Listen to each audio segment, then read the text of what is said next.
Culture d'islam d'Abdelwahab Meddeb.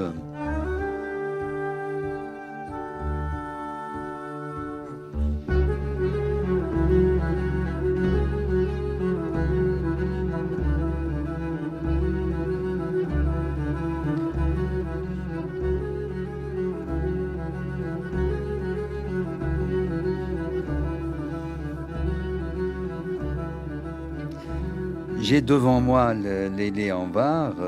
Bonjour Lélé Anvar. Bonjour. Je vous reçois pour ce très beau livre, Le Cantique des oiseaux de Fariduddin Attar, paru aux éditions Diane de Cellier. Ça date déjà de 2-3 ans, je crois, non? Non, c'est sorti en octobre 2012. Ah, octobre 2012, donc... La oui, version illustrée. La version illustrée par toute une série de peintures, des peintures d'ailleurs qui concernent directement l'œuvre de Fariduddin Attar et le milieu, si l'on veut, tout autour, entre le 15e et le 17e à peu près. Absolument, 14e, fin 14e, même, fin voilà, 14e, voilà. et 17e. Voilà. Et... L'iconographie ayant été assurée par notre ami Michael Barry de Absolument, Princeton University. Absolument, le choix de l'iconographie et aussi les commentaires de l'iconographie. Oui. Et c'est vrai que, alors il y a une partie de l'iconographie qui est directement une illustration de divers manuscrits du Cantique des oiseaux, qui sont assez rares, les manuscrits illustrés, et d'autres qui proviennent d'autres manuscrits, mais qui sont en relation, et je dirais picturale, avec l'œuvre, puisque ce sont les mêmes thèmes qui sont repris dans diverses œuvres de la littérature persane. Et beaucoup d'oiseaux présents, évidemment. Hein. Oui, les oiseaux sont omniprésents dans tout l'art islamique, oui. et dans l'art persan en particulier. Et particulièrement cette œuvre majeure du manuscrit royal du Mantiq al-Tayr, le nom persan, arabo-persan de titre quoi, de l'œuvre de Fariduddin Attar, qui nous vient d'Herat, qui date de 1487, je crois. Voilà. Avec le mécénat de Navaï. Et surtout de la main de Behzad. Quoi. Ça a été fait très important. Sous la houlette du Voilà. grand Behzad. Oui. Alors la calligraphie en nastalique, ce style très cursif, très emporté, qui va être presque le style officiel persan, non? Oui. En tous les cas, le plus apprécié par les Persans. Absolument. Et qui va d'ailleurs distinguer une des choses qui distingue la calligraphie persane de la calligraphie arabe, en effet. Une sorte d'ampleur. En fait, c'est une calligraphie lyrique qui correspond au lyrisme d'un Attar et au lyrisme persan en général. Je n'y avais jamais pensé en ces termes, mais en fait, vous avez peut-être raison. Peut-être que la courbe lyrique de ces lettres correspond à l'esprit lyrique persan. Oui, je pense. Hein. Très grand calligraphe aussi, Sultan Ali de Meshad. Et puis il y avait 8 enluminures prévues. On a eu 4 à l'époque du manuscrit lui-même. Behzad, le disciple, qui va dépasser le maître. Mirac va disparaître totalement, le maître de Behzad, et on va attribuer ces 4 premières peintures à Behzad. Oui, alors les questions d'attribution, je ne suis pas très versée en la matière, mais je trouve qu'en peinture, c'est un peu comme en poésie, c'est-à-dire que c'est vrai que l'attribution démontre la grandeur d'un maître. L'auteur du texte, Attar, est quelqu'un à qui on a attribué des centaines d'œuvres. Donc je crois que finalement, ça ne compte pas tellement celui qui signe. Ce qui compte, c'est le symbole de quoi il devient. Et je crois qu'à ce titre, on peut dire que Behzad est le peintre légendaire, comme quelqu'un comme Attar est le poète légendaire. Cette question d'attribution, je crois, il faut vraiment la regarder autrement quand on est en Orient que quand on est en Occident, parce que justement, on le voit dans l'œuvre poétique de Attar, quand on est dans des œuvres mystiques, c'est compliqué de signer, c'est compliqué d'être l'artiste qui porte un nom, puisque quand on est dans une démarche mystique, il faut oublier jusqu'à son propre nom. Donc, que ce soit vraiment lui qui l'ait fait ou pas, que ce soit attribué ou pas, je dirais que c'est un peu secondaire. Ce qui compte, c'est ce pourquoi cette œuvre est là et ce qu'elle nous dit ici et maintenant. Excusez-moi d'aller un peu... Non, mais j'entends bien. Jusque dans l'épilogue du Cantique des oiseaux. Mais... Et puis Behzad est devenu le peintre même. Oui, C'est c'est cela, le vraiment symbole même du peintre, quoi. absolument, Oui, c'est le symbole le du peintre dans le sens miniaturiste. absolu, quoi. Voilà, Oui, c'est oui, le peintre oui, avec un P majuscule, même si en oui. personne, nous n'avons pas de majuscule. Oui. Et donc, il y avait 8 enluminures prévues, mais 4 places sont restées vides jusqu'au XVIIe siècle, lorsque le manuscrit passera, disons, des Timourides aux Safavides, hein, non? Heu, alors là, la Non. datation, je ne m'en souviens plus, Oui, j'avoue, oui, c'est mon maître et ami Michael Barry oui, oui. qui a évidemment expliqué tout cela dans l'introduction. Mais, Mm. là aussi, on pourrait, beaucoup réfléchir à ces choses qui manquent, à ce qu'on peut représenter, ce qu'on ne peut pas représenter. Parfois, ça finit par devenir un symbole en soi. C'est-à-dire, finalement, qu'est-ce qu'un manuscrit? Et Michael Barry a de très belles pages dans l'introduction qui est consacrée à la partie picturale, a de très belles pages sur la question justement du représentable et de l'invisible en miniature persane, qui fait écho en réalité à la question du visible et de l'invisible en poésie persane. Et ce qui manque, c'est peut-être ce qui ne peut pas se dire. Moi, j'ai une lecture comme ça. Je n'ai pas du tout une lecture historiciste, je dirais, de ces histoires de manuscrits, mais c'est peut-être parce que je suis spécialiste de la poésie.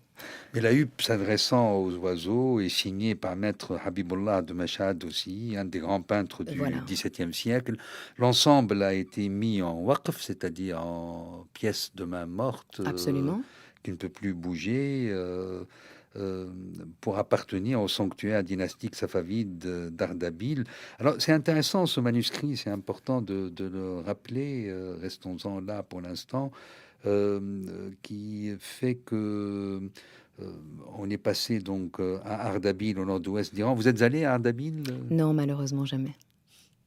Et le sanctuaire a été saccagé par Pierre le Grand en 1722, ses trésors dispersés, et le manuscrit du Mantiq al-Tayr ne réapparaît qu'en 1963, un collectionneur de Herat qui le propose au Met de New York. Absolument. Et en réalité, c'est très important de Que le Met savoir l'achète, que le maître évidemment. l'achète. Oui, Globalement, c'est très très bien que les musées occidentaux oui.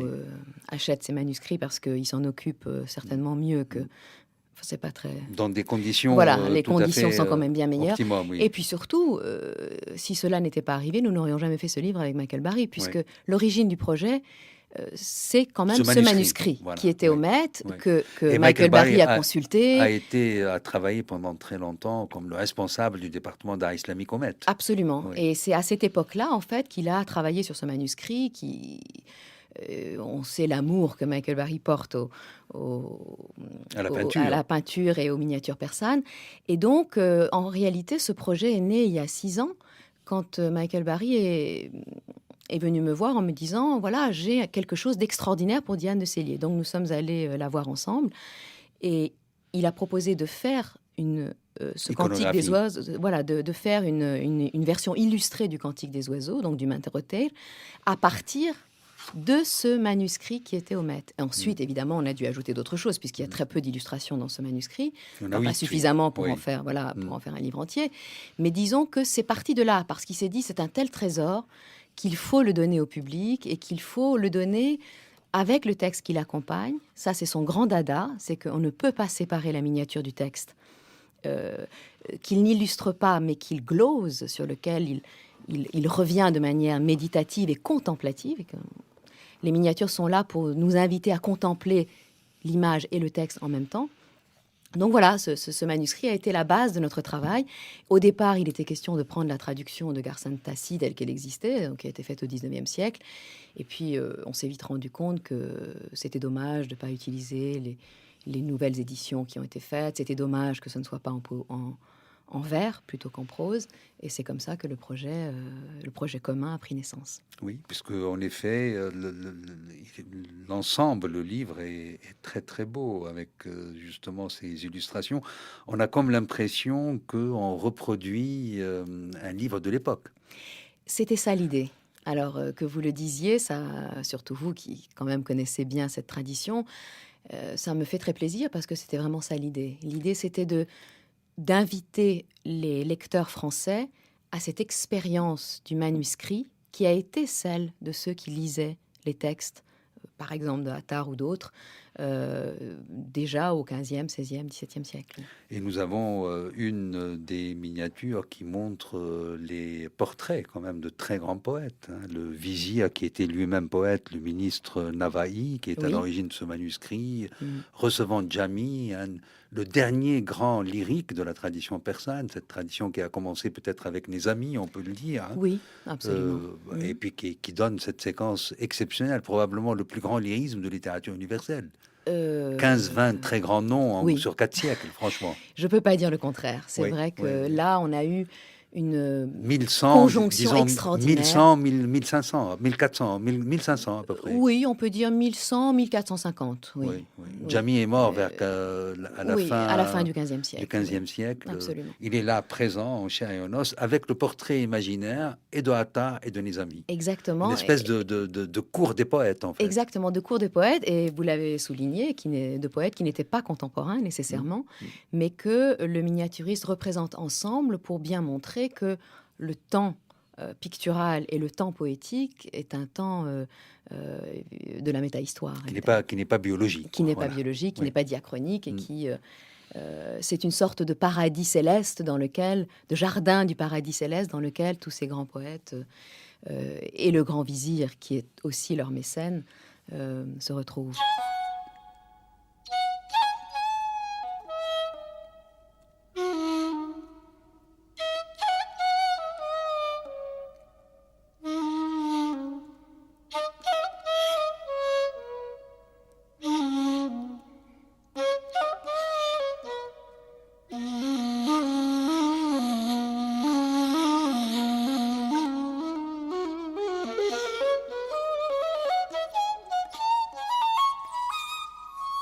مرحبا ای هدهد هادی شده در طریقت پیک هر وادی شده ای به سرحد صبا سیر تو خوش با سلیمان منطق الطیر تو خوش.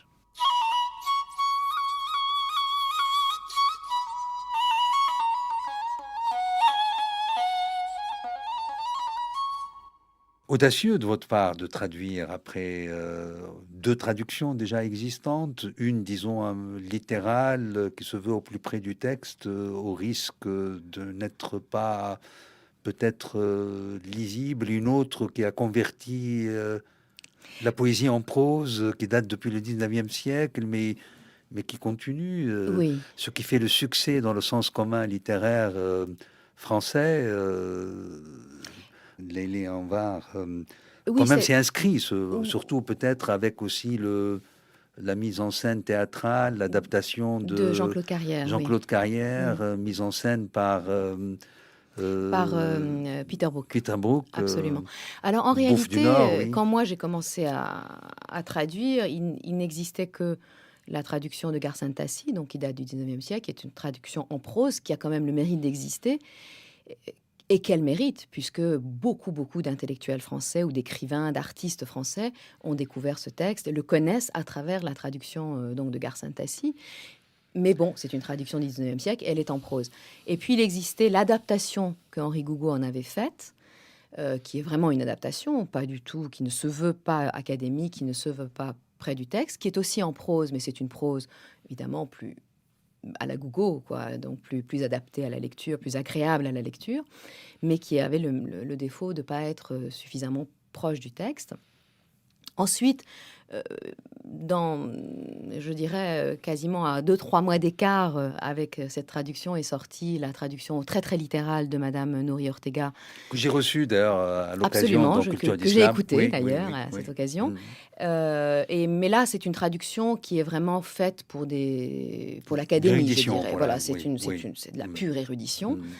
Et moi, ce que j'ai voulu faire, c'est vraiment rendre hommage, évidemment, faire quelque chose de très exact, d'académique, qui soit recevable sur le plan universitaire, dans lequel il n'y ait pas d'erreur, je l'espère en tout cas, bien qu'il y ait toujours des erreurs. Ça n'existe pas une traduction sans erreur, mais enfin, j'ai essayé de minimiser. Mais surtout, ce qui me tenait à cœur, c'est de rendre compte La prosodie. du parfum, c'est le cas de le dire pour Attard, donc du parfum poétique du texte. Car ce texte, euh, moi, je l'ai reçu déjà dans mon adolescence comme avant tout un poème. Et j'ai d'abord reçu sa musique avant d'en recevoir le sens.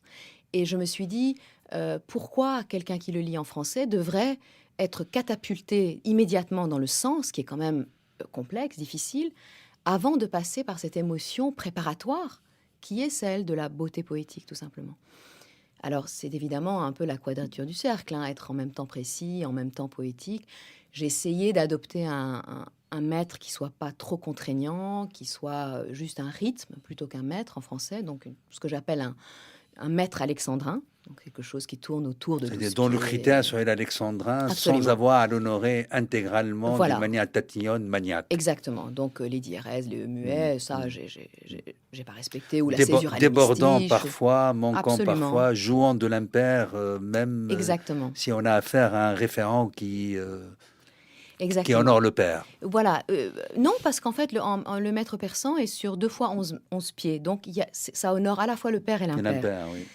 Donc, le distique est construit comme ça. Mais comme en Mais ce persan, n'est c'est pas le pas. pied quand même qui est à l'origine de la métrique. Si c'est une métrique d'origine arabe, c'est plutôt combinatoire entre deux entités qui Oui, sont c'est la brève et la longue, non? absolument, absolument. Et c'est Alors, la brève définit j'appelle la ça longue. pied dans le sens, disons, anglais du terme. Voilà, Oui, oui, en oui. effet. C'est-à-dire, en fait, c'est pas une prosodie syllabique. Mm, Mais c'est bien une question de distribution entre les brèves et les longues. mm. Et, Quel maître d'ailleurs et- qui a été utilisé, vous ne le retenez plus? et Bon, mais je c'est m'en pas souviens grave, plus, là. c'est pas grave. Ah, ça- Ramal ou C'est le Tawil ou ramal, c'est le pardon, voilà, Ramal. Bon, excusez-moi. Oui, c'est le même maître que le oui, masnavi, oui, pardon, c'est oui, le oui, ramal. oui, Sachant qu'il y a plusieurs types de ramal. oui. Cette distribution est très importante. C'est la raison pour laquelle je n'ai pas voulu une distribution purement syllabique en français, parce que ça donnait quelque chose de très rigide, alors que le maître en persan est extrêmement fluide. C'est pour ça qu'on peut composer des masnavis très longs dans un même maître, puisque le principe du masnavi, c'est que c'est le même maître d'un bout à l'autre, même si l'œuvre fait 25 000 distiques. En l'occurrence, il n'en fait que 4 727. 25 000, vous pensez à Je pense au masnavi, je 40 000 pense... même, 40 000 oui, oui, distiques. absolument, ou au Shahnameh, qui en Oui, fait quand même Shahnameh. 50 000 C'est distiques, ça, ce qui oui. fait 100 000 vers Mm, français, si on devait mm, le traduire en mm, vers. mm. Donc, mais on ne se lasse jamais quand on lit un masnavi, parce que le maître est fluide et qui ne donne pas une impression de rigidité. Or, si on voulait faire un alexandrin rigide en français, ce serait lassant. Surtout avec la césure à l'hémistiche, là, voilà, on serait un peu épuisé en arrivant à la fin. Donc, j'ai voulu garder cette fluidité en donnant juste un maître alexandrin, en ne faisant absolument pas systématiquement des rimes, parce que ça, je trouve que c'est trop... Si elle vient, on ne la chasse pas. exactement. Si elle vient, je la laisse venir. Je ne vous cache pas que quelquefois, je l'ai enlevée. Mm, je Même comprends. quand elle Quand était elle est trop venue, facile, voilà, peut-être. quand Oui, elle était oui. trop Ou facile, pauvre. ou pauvre, Oui. ou trop Bon, systématique, enfin, quand voilà. c'est une série de participes passés, par exemple, bon, c'est Voilà, normal de jouer contre, hein. Ça, exactement. je comprends. Voilà. Tout Et pauvre. puis, j'ai plutôt, je dirais, j'ai mieux accueilli les rimes internes.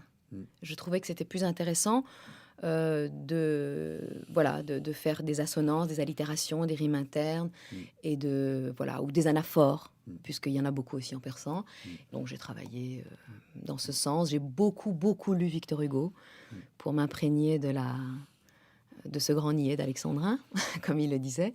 Mais ça a été un travail vraiment, dans un premier temps, évidemment, sur le texte, sur le maître, sur le sens, sur les significations. Et puis après, j'ai vraiment mis de côté le persan et j'ai essayé de- d'entrer dans sa musique. Et c'est peut-être d'ailleurs la partie la plus enivrante du travail pour moi-même. Malgré votre formation universitaire, académique, tout ce que vous devez à vos maîtres dans cet espace, notamment à Charles-Henri de Fouchécourt, grand professeur de persan, traducteur admirable du divan de Hafez, qui est le livre même pour les persans. Vous rappelez ce travail de connivence tout à fait inouï qui vous ramène vers la scène de l'enfance, presque avec votre père, qui est un passionné, qui n'est pas un académique pour les lettres persanes, mais qui est persan iranien lui-même Oui, et qui est passionné de ce corpus. Et il vous a été très précieux, oui, comme une espèce de collaboration oui, charnelle. absolument. C'est qu'il y a une collaboration je dirais, qui a commencé dans l'enfance, puisque mon père nous disait déjà des vers de poésie, qui m'emmenait dans des réunions de poésie persane à une époque où, justement, je ne comprenais pas, mais j'appréciais parce qu'il y avait cette beauté qui était là, présente, La musique de la omniprésente, langue, la quoi. musique de la langue, absolument, la musique poétique de la langue. Et donc, c'est quelque chose qui est évidemment très ancien. Et puis, j'ai renoué avec ça quand j'ai fait ma thèse sur Rumi, puisque j'ai eu le privilège de lire la totalité du divan, de ce qu'on appelle De le divan Shams. de Shams, qui est donc Mm. l'œuvre lyrique de Rumi, Mm. avec mon père. C'est-à-dire que mon père me l'a lu à voix haute. Et ça, Alors, c'est pardonnez-moi, évidemment... à Oui, propos du divan de Shams, tout à l'heure où vous avez dit une chose très belle, que la difficulté de la signature. Et vous savez que les conventions des Ghazals, puisqu'il n'est composé que de Ghazals, le dernier vers doit renvoyer au nom du poète. au son nom de plume, choisi Voilà, par lui-même, voilà. absolument. Et systématiquement, le dernier vers dans les Ghazals du divan, ce n'est pas Rumi qui est cité, mais Shams, Absolument. C'est-à-dire que, en général, dans l'avant-dernier vers, il cite son nom qui est Ramouche, le silencieux, et donc, d'une le certaine sans nom, façon, il se redire l'innommé. ou plutôt celui qui fait silence ou celui qui est éteint. C'est un double sens. Mm. Et évidemment, ça fait sens puisque après, dans le dernier vers, Donc c'est apparaît Shams qui le parle nom dans de la bouche de Shams. Rumi. Absolument. Donc c'est d'ailleurs à tel point que certaines personnes pensent que le divan de Shams a été écrit par Shams.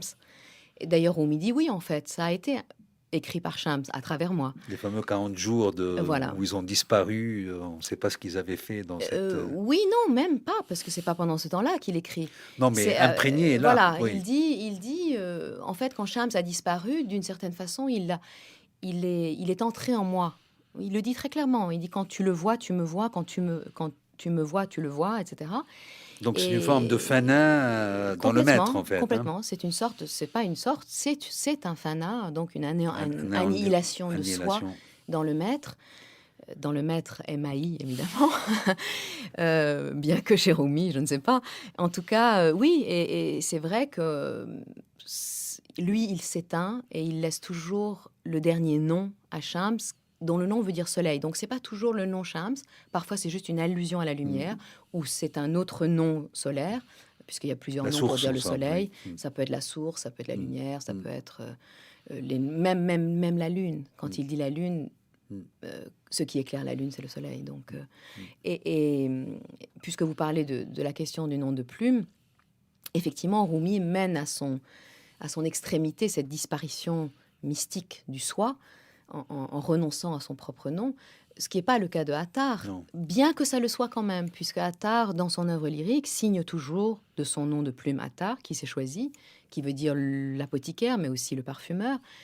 Mais le fait que ça veuille dire que ce soit une allusion au parfum dit quand même quelque chose de l'anéantissement du soi, puisque Attar dira très souvent dans son œuvre que la seule chose qui reste de lui, c'est un parfum. Or, un parfum, c'est Une quand senteur même... subtile. Hein. Voilà, c'est Son la présence corps. d'une absence. D'une Voilà, absence, c'est ouais. déjà un retrait du soi qui ne laisse qu'un parfum. Éthéré, quoi. Éthéré. Oui, absolument. Éthéré et subtil.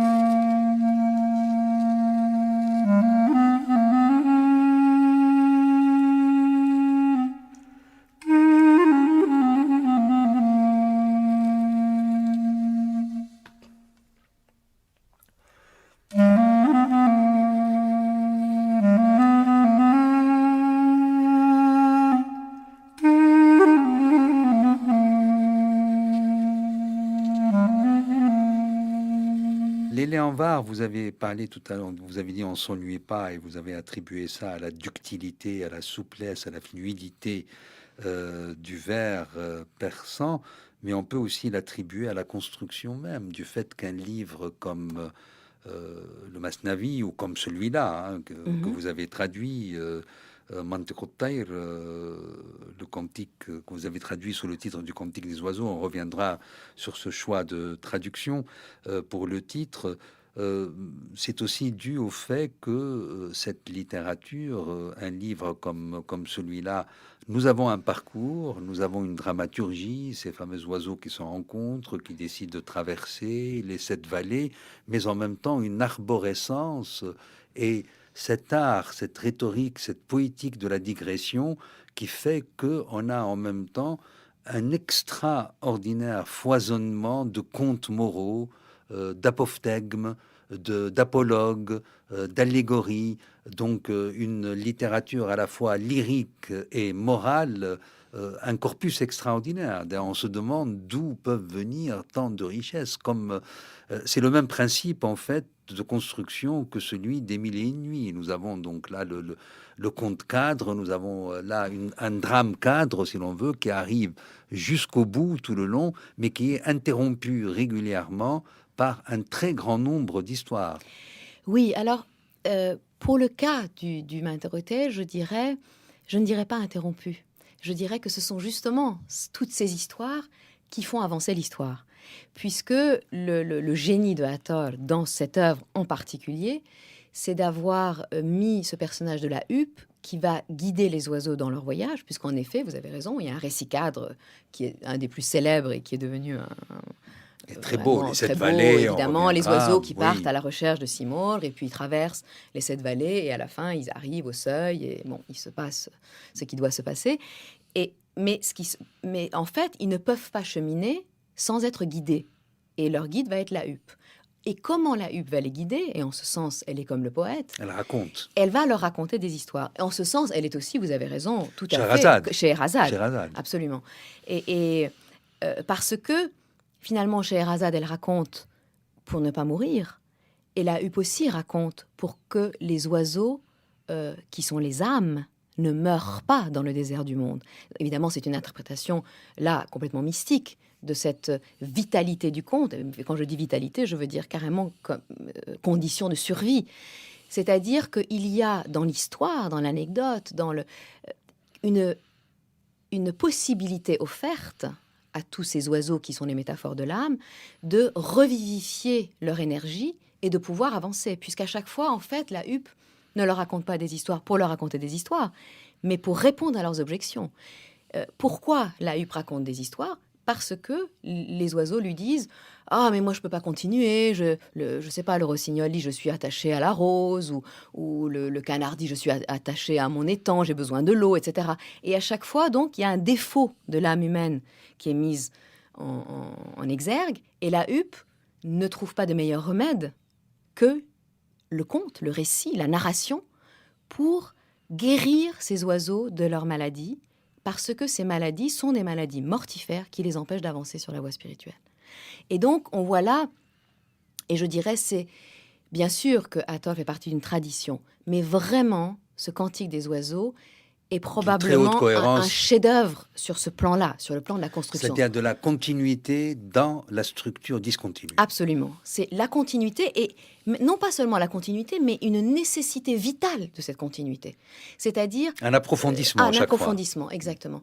Et votre comparaison avec les Mille et une nuits me semble très, très juste dans ce sens. C'est-à-dire qu'il y va de la vie ou de la mort de l'âme. Et raconter ces histoires... Et Hathor porte ce nom de thérapeute, apothicaire, parfumeur à cause de ça. Parce que le thérapeute, c'est celui qui guérit l'âme. Le médecin de l'âme. Le médecin de l'âme. Qui est une expression d'ailleurs très présente dans le soufisme. On la trouve chez un contemporain de Hathor, de langue arabe, le fameux Cheikh Akbar ibn Arabi. Absolument, absolument. Cette idée est omniprésente, bien sûr, chez tous les grands maîtres. Il y a cette idée que l'enseignement spirituel est une médecine de l'âme et que le maître spirituel doit être avant tout un médecin de l'âme, c'est-à-dire qu'il doit connaître les maladies de l'âme. Il y a une part de cure, de psychanalyste en somme. Complètement. C'est tout à fait juste, puisque finalement, les problèmes des oiseaux, il les expose à un thérapeute, et que c'est par le langage que le thérapeute va dénouer ce nœud qui empêche les oiseaux d'avancer dans leur cheminement. Donc, c'est absolument de la psychanalyse, sauf que c'est de la psychanalyse hautement spirituelle.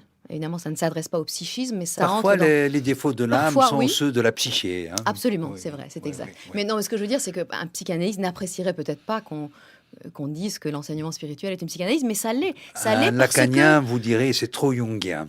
Oui et non, parce qu'en même temps, un lacanien, je trouve que l'usage des jeux de mots, j'en parlais il y a quelque temps, je ne sais plus, avec un psychanalyste, un de mes amis psychanalystes, je trouve que chez Hathor, il y a quelque chose qui est très profondément lacanien, puisqu'il a sans cesse recours aux jeux de mots. Et chez Lacan, le jeu de mots, c'est pas un jeu. Donc il invente Il les mots, invente le néologisme. complètement, il invente des néologismes et il ne perd jamais une occasion de faire un jeu de mots. Alors, dans le courant du texte, on voit bien, Et là, vous vous êtes amusé à les rendre Alors, avec la littération que cela implique, tout cela, dans alors la je me traduction. suis, là où c'était possible, je l'ai rendu, mais je Un me suis exemple, vous permis... avez en tête un Oui, exemple? par exemple, il dit, à un moment, il emploie le mot falsafé, et il dit que dans ce mot, Ça fait, ça y est, philosophie. voilà, Mm. que le fait de falsafé, pour lui, le fait penser à coffre. Et, Gaufre, c'est-à-dire mécréance. et la mécréance, Oui. absolument. Où il y a Bon, le- il fait un le jeu de mots F avec qui le est fait, central, voilà, oui, voilà, oui. avec Oui. le fait, Mm, etc. Il fait mm, un jeu de mots avec falsafé. mm.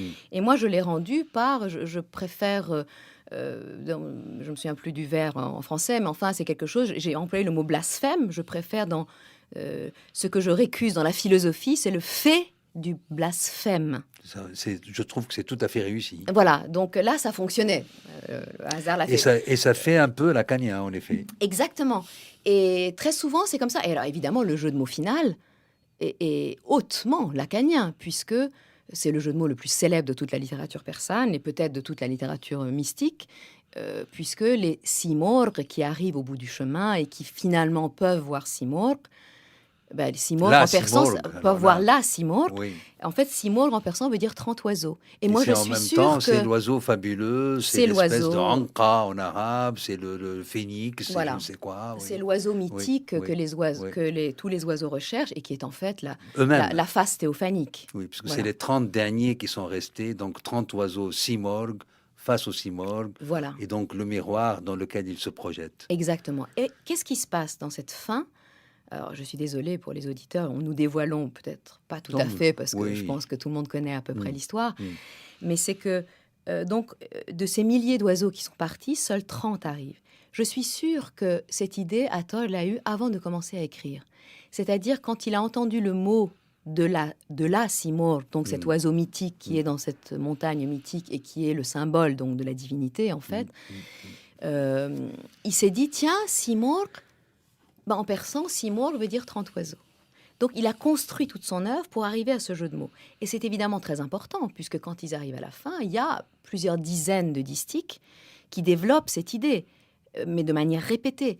Il voyait 30 oiseaux, mais c'était la Simorghe, et en fait c'était Simorghe, 30 oiseaux, mais finalement c'était elle, mais c'était pas elle, c'était eux, mais c'était pas eux. Donc vous voyez, il joue sans cesse là-dessus, puisque évidemment ce qui est en jeu, c'est l'identité. C'est cette énigme. Et il demande d'ailleurs à la Simorghe, dans un langage sans mots, excusez du peu, qui est le langage des oiseaux, il demande à la Simorghe de résoudre cette énigme de ce moi qui est tu, de cette Simorghe qui est les Simorghes. Je pense que Lacan se serait régalé. Donc on en revient à ça. Toute la problématique de l'identité Oui. extraordinaire, avec déjà 4-5 siècles de soufisme qui a joué avec ça énormément, de Abou Yazid Bostami à Hallaj, qui sont d'ailleurs des personnages Qui sont qui apparaissent. non seulement des personnages qui apparaissent, mais Il puise aussi dans le fond qui le précède, dans la mémoire Absolument, soufie de laquelle il absolument. procède. Il a d'ailleurs écrit une œuvre en prose qui est magnifique, qui s'appelle le Tazkarat al-Awliya, le Mémorial des Saints, dans lequel il raconte l'histoire de tous ces grands soufis qu'il connaissait par cœur, évidemment. Mais qui apparaissent ici. Hein, qui réapparaissent ici. Oui. Et on dit même que Hathor, pour lequel on ne connaît pas de maître connu, de maître visible dans le monde, la tradition dit que Hathor avait un maître Oveissi, c'est-à-dire un maître intérieur, à la façon de Oveis de Qaran au temps du prophète. Et donc il avait un maître Oveissi, et que ce maître Oveissi n'était rien moins que Hallaj lui-même. Et en effet, celui qui pose la question de l'identité de manière essentielle dans la mystique musulmane, c'est évidemment Hallaj, qui ne dit rien d'autre que cela, ce moi qui est nous et ce toi qui est moi. Voilà, je suis tout Dieu. ce jeu. Et puis cette question de l'égoïté, si je puis dire, ou de l'ipséité, de l'égoïté et de l'altérité. De l'illéité, même, si l'on veut. Voilà, et c'est vrai que cette identité-là, la question de l'identité est évidemment cruciale. Elle est, dans l'œuvre de Hathor, très liée à la question du langage, mais de manière très profonde.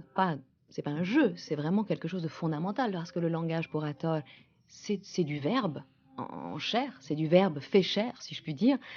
Et donc, il y a une interaction très importante entre les questions de langue et pourquoi c'est de la poésie et pourquoi la poésie a le statut de langage sacré et du rapport que l'on établit avec soi-même et avec le grand autre, qui est donc le divin, à travers justement cette question du langage poétique. C'est pourquoi c'est tellement lié aussi à la question de l'amour. Et là aussi, on vient à quelque chose qui est finalement très moderne de nos jours, c'est que pour Hathor, la résolution des questions d'identité et la résolution des paradoxes du langage, elle ne se fait que dans l'expérience de l'amour, c'est-à-dire dans l'expérience d'une radicale altérité.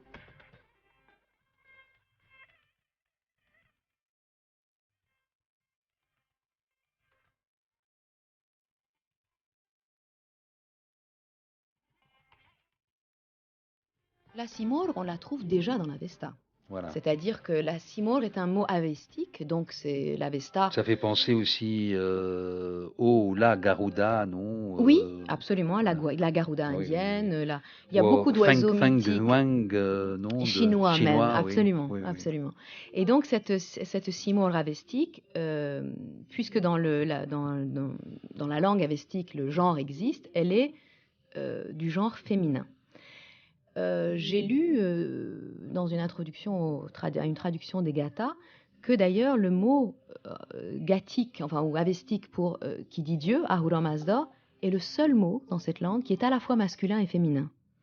Donc on voit quand même que quelque chose se joue de cette dualité masculin-féminin du divin déjà à l'époque des textes donc attribués à Zoroastre, donc dans cette tradition mazdéenne, on va dire, pour faire vite, hein, parce que ça c'est encore une autre histoire. Mais toujours est-il que donc le mot de simor est un mot féminin en avestique. Et puis quand il est passé dans la littérature musulmane, en langue persane, évidemment, la simor a perdu son genre, puisqu'en persan on n'a pas de genre. Donc on ne sait pas si c'est elle ou si c'est lui ou il. Et la plupart des traducteurs ont systématiquement traduit simor par il, arguant du fait que non, on est en contexte islamique et Dieu est plutôt du côté du masculin, Allah, etc. Et moi, je ne suis pas du tout d'accord avec cette analyse parce qu'il est évident dans l'œuvre de Hathor que la simor est bien cette simor avestique. Il se souvient quand même de Ferdowsi, comme vous l'avez dit. Ferdowsi achève son Shahnameh vers 1010, hein, et oui. Hathor achève le Cantique des oiseaux 1200... peut-être, on ne sait pas trop, peut-être au tout début, en 1210, 13... oui, voilà, c'est ça, non, au tout début du XIIIe siècle. Et donc, il connaît parfaitement, évidemment, l'œuvre de Ferdowsi. Et chez Ferdowsi, simor est un oiseau femelle qui recueille Zol avec ses propres petits dans son nid. Donc, il n'y a aucune ambiguïté sur le fait que c'est une figure féminine et maternelle. Oui, puisqu'il l'éduque, à un moment, Zal se croit oisillon et oiseau. Hein. Absolument, puisqu'il est abandonné par ses parents et que parce qu'il était, je crois, parce qu'il était albinos. Voilà. Oui. Et donc, il est abandonné comme étant un enfant monstrueux. Et donc, bon, c'est la simor qui le recueille et qui l'élève avec ses propres petits. Donc, c'est bien une figure féminine, y compris dans sa face un peu inquiétante, puisque le féminin a aussi cette double face, hein, à la fois triple face, je dirais, à la fois maternelle, à la fois face de beauté, non, et parce que face de beauté, quelque chose de légèrement inquiétant dans lequel on peut dans le piège duquel on peut tomber, voire de monstrueux. Hein. Donc, tous ces aspects-là sont présents. Continent noir, avait dit Freud. Absolument, hein. C'est le continent noir. C'est tout à fait exact. Et c'est étrange, puisque la simor est un oiseau solaire.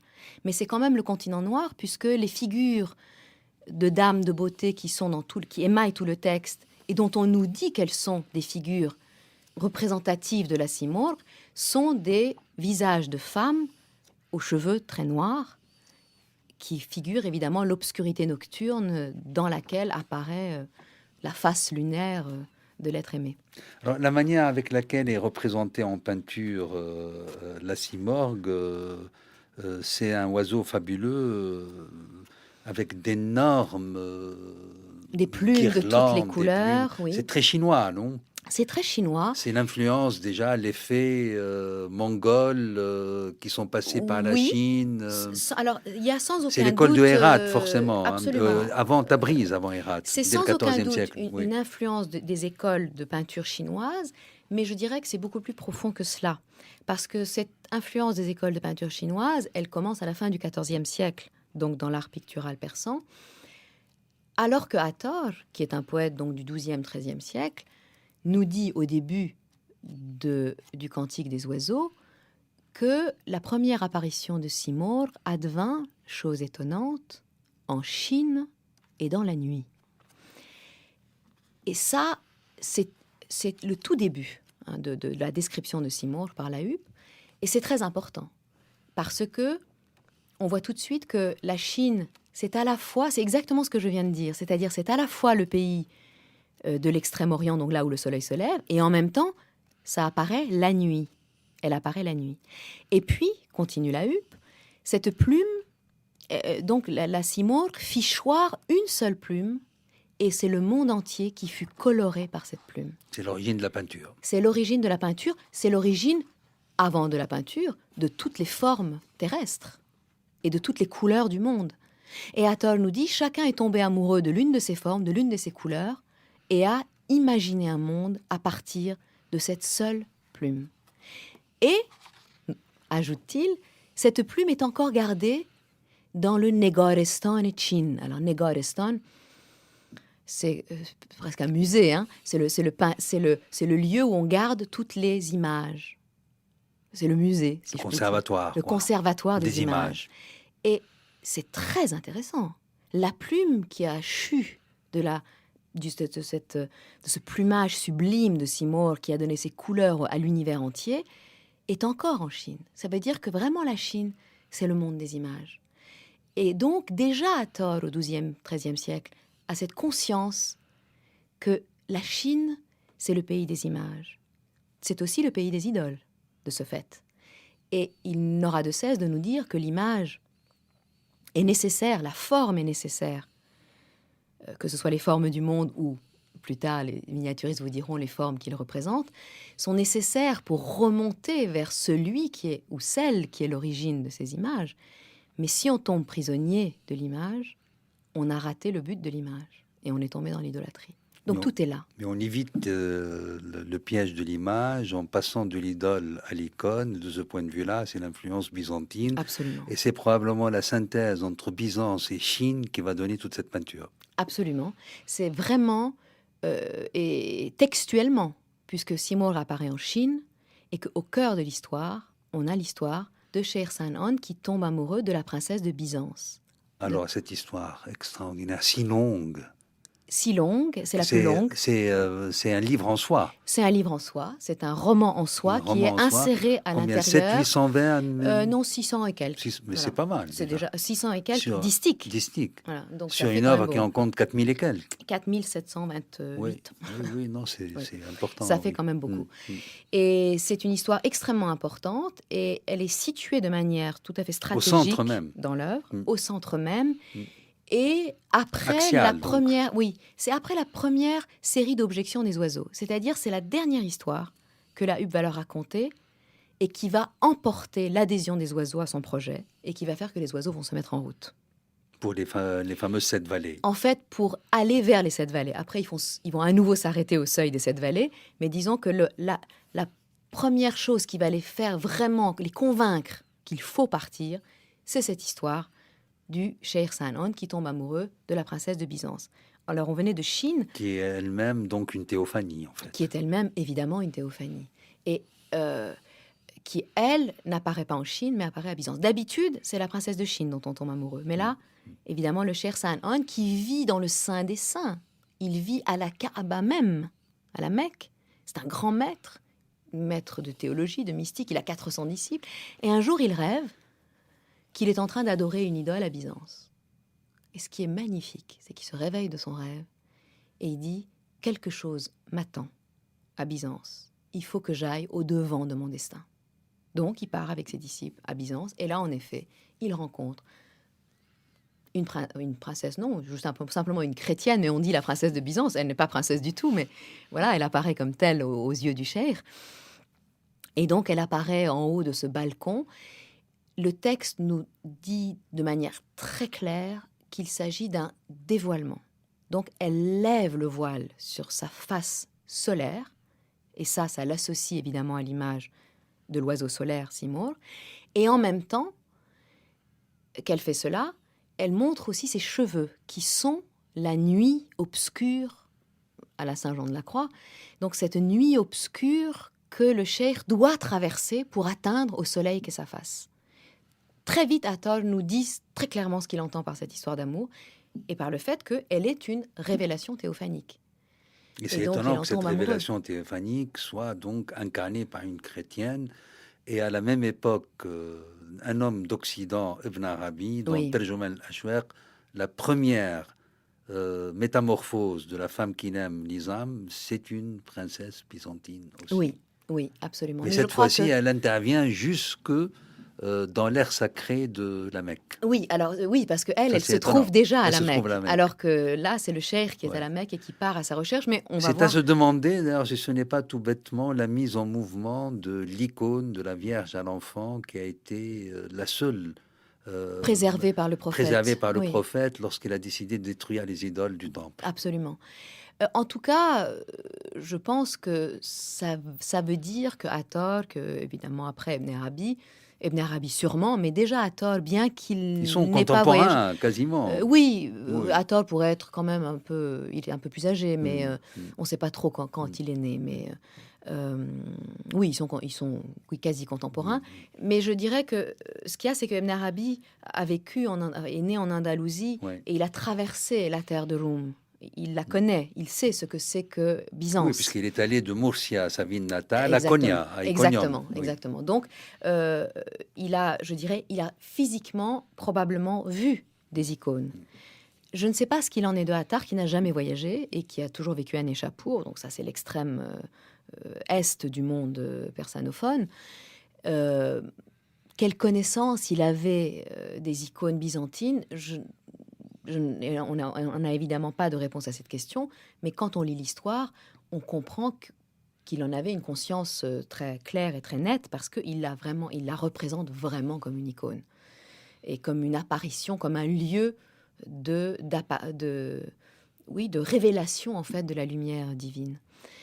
Et donc, bon, l'histoire est très longue, je ne vais pas pouvoir la raconter en entier, mais ce qui est important, c'est que le cheikh Elle va incarne renoncer... aussi, ça c'est important, je crois que vous en faites une très belle analyse, Lélé Anvar, c'est que tout ce qui est en jeu ici, c'est ce qu'on pourrait appeler l'immanence de la transcendance, non? Oui, absolument. C'est-à-dire, je pense, c'est une histoire assez énigmatique, donc chacun, évidemment, l'interprète comme il peut ou comme il veut, je ne sais pas, puisque l'œuvre, nous dit Hathor, est un miroir de ce que nous sommes. En tout cas, ce que je vois dans cette histoire de crucial, c'est que le cheikh, parce qu'il est au cœur de la Kaaba, est dans la pure transcendance. Il est évidemment dans la non-représentation absolue. Donc le divin, pour lui, est une transcendance absolue de laquelle il ne peut pas sortir, je dirais. Donc le Jélel masculin. Absolument. C'est-à-dire cette espèce la splendeur. Splendeur Voilà. inatteignable et qui correspond au pôle masculin. Exactement. Et de l'autre côté, Jalel, Jamel, donc la beauté qui est féminine et qui est le lieu de l'émanation de ce qui est invisible, qui est rendu visible dans les formes. Exactement. Et c'est là, et c'est l'immanence.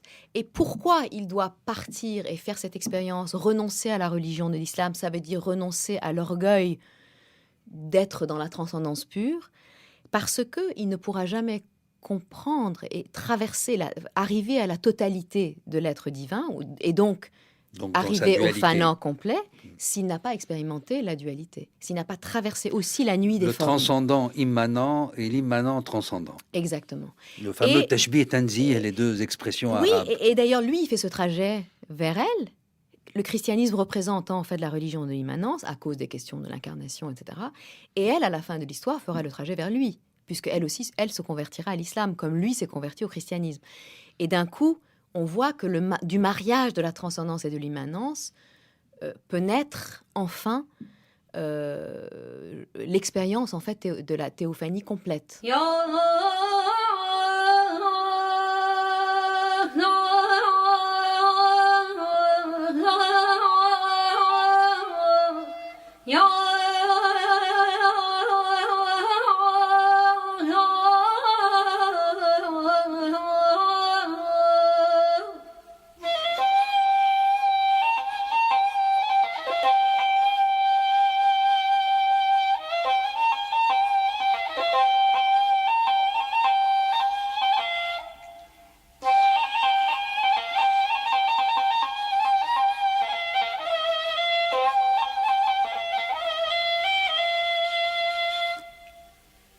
ای جان حدیث ما بر دلدار بازگو